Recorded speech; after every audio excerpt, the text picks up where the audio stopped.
Hello and welcome to this Studio Brutal video. Here I'm going to show you how I made this Detroit Techno sequence in Ableton Live 12. But before we get into it, please like and subscribe, it really helps us out, or leave us a comment, it's much appreciated.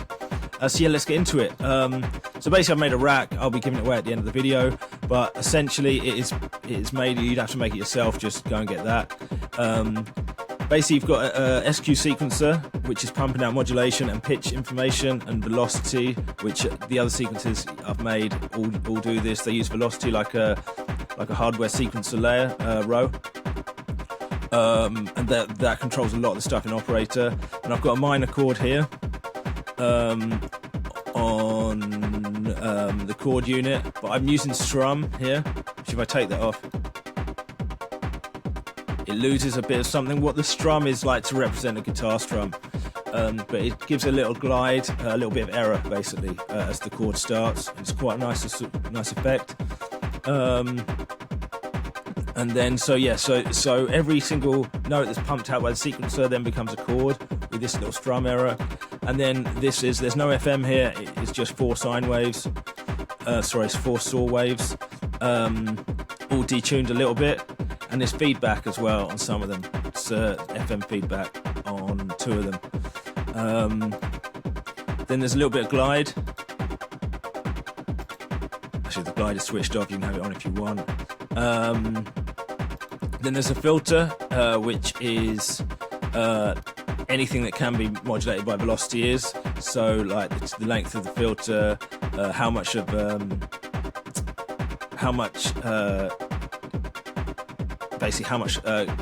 of it goes through the cutoff, so that when I come back here and play these,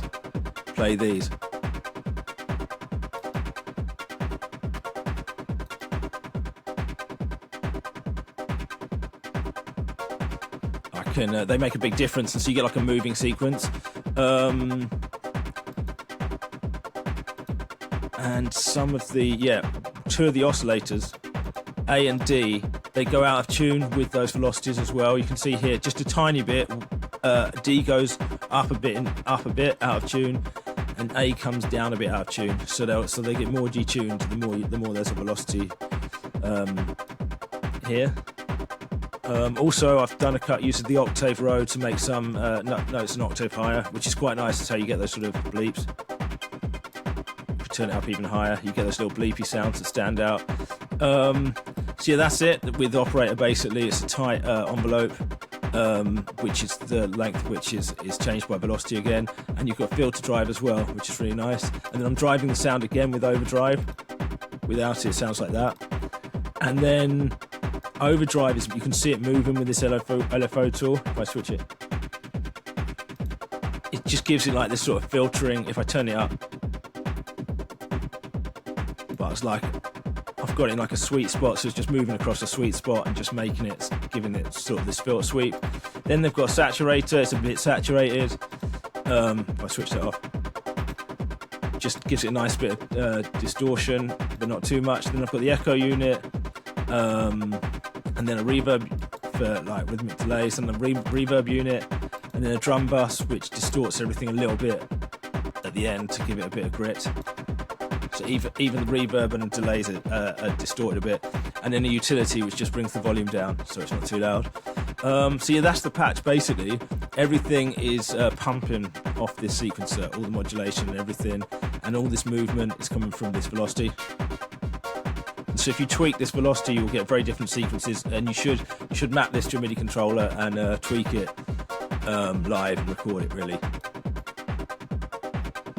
or just draw in modulation with the mouse, to be honest.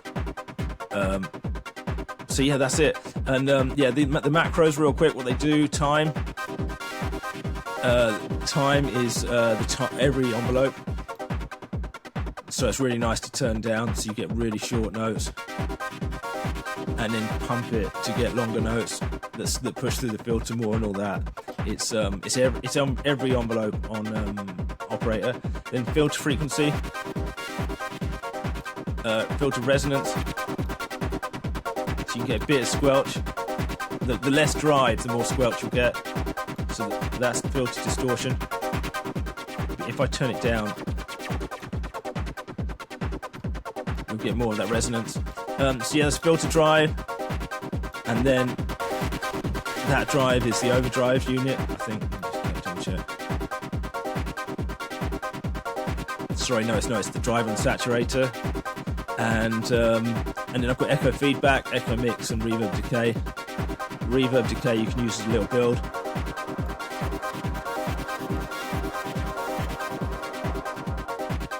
And yeah, echo feedback as well. So yeah, that's it. That's the patch. They're the macros. Yes, basically just go and get it in the description. It's in the description below. Sorry, there's a download link in the description below. It's totally free. So yeah, go and get that. And please, when you're there, like and subscribe to the channel. It helps us out. And yeah, good luck with your music making. Any questions, just let me know in the comments below. And yeah, that's it from me. Take care and have a good day. Goodbye.